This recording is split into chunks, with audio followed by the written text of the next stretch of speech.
Hello Nigerians, you're welcome again to Jay's Villa. I'm Otra Sane. On this edition I have an exciting story for you. Let me start with the controversial statement made by the presidential candidate of the Labour Party, Mr. Peter Obi, in his recent interview. Peter Obi, one of the most famous politicians, not just in Africa, but in the world, talked about the impact of religion on the progress of society. Peter Obi was similarly direct in his attack on religion, that Nigerians misinterpreted his words. And this misconstruction is well understood, owing to the fact that Nigeria is not just a multi-religious country, but one of the most religious countries in the world.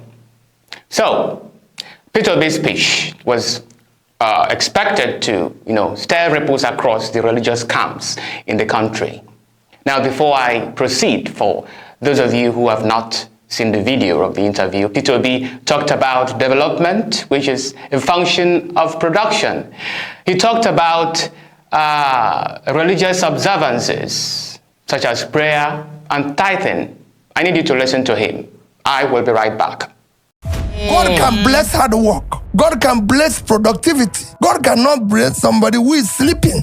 Anybody who tells you that you got a lot from praying should be arrested. You are stolen somebody's money. Simple. If you go to hospital, it's tight. If you help poor people, it's tight.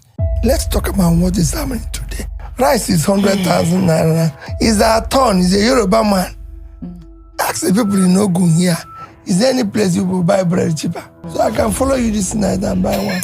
Countries who got independence before and after us, or around the same time, have done better. Today, the measure of development is HDI, Human Development Index, and they have low, medium, high, and very high. Malaysia is already high and entering very high. And these are people who are low with us. So are Philippines, so are Indonesia. Other countries are moving. It's not to be given an excuse and be confusing the whole thing by calling a leader. Is not a money-making thing. You're not competing with Dangote. Dangote is a businessman. You should face what you elected. American president today is worth only about $12 million. You must choose your lane. If you want to be in government, you be in government and serve the people. If you want to be a businessman, you go and trade. You're welcome back. I believe you listened to Peter Obi. He was so direct and blunt. But I honestly do not think that Peter Obi is opposing the church or religion. As a matter of fact, nobody is more religious than him. Peter Obi is one of the most religious person on earth, and I will tell you why. May I remind or inform you that during his administration as governor of Anambra State, Mr. Obi entrusted the education of our young ones to the church. He gave back the schools to the Catholic and Anglican churches. If Mr. Obi believed that the church would abuse this privilege, he would not have done that. And when he did that, the Anambra State outperformed other states in academic examinations. Second, many people do not know that Peter Obi is a knight in the Catholic Church. Yes, a knight is a lay member who is outstanding in his or her defense of faith and the church.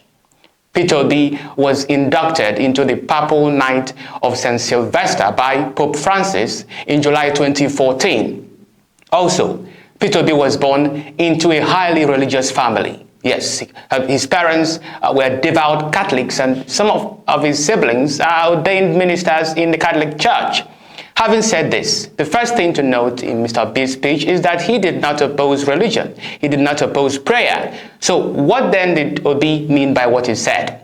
There are two marks of development any kind of country should have. They are production and humanity. These two things complement each other. Without production, there is no humanity. And without humanity, there is no production. And a civilized country is one that has assimilated the two values into her society. Peter Obi is passionate about Nigeria's development. And as I mentioned earlier, development is a function of production. But how can one produce without work? That is impossible. Being productive simply means one is engaging oneself in a piece of work. But how can you work when you spend most of your time in the church? Now, what you need to understand is that Mr. Obi has introduced to us a more pragmatic and effective way of worshiping God. And that way is subdivided into two: production and humanity. By production, Mr. Obi believes that work is the continuation of prayer by other means. Just the way Karl von Clausewitz, a Prussian military theorist, once said that war is a continuation of politics by other means. In this context, Peter Obi is rightly telling us that work is a continuation of prayer by other means. Take, for instance, a doctor who is also a devout Christian. The doctor works as a surgeon in a hospital. He prays for his patient's recovery before each operation. In the operating room, he focuses on precision and care, not prayer, knowing that his skills are a manifestation of God's healing power. His work is an extension of his prayer, serving as a tangible representation of his faith. Now, do you see? This example demonstrates how work can be a continuation of prayer, aligning professional goals with spiritual values, using skills and talents to serve others, transforming prayer intentions into tangible actions, and viewing work as a form of service to humanity. And humanity is impossible without work and production. That was why when Peter Obi took up politics in 2006, he was already established economically.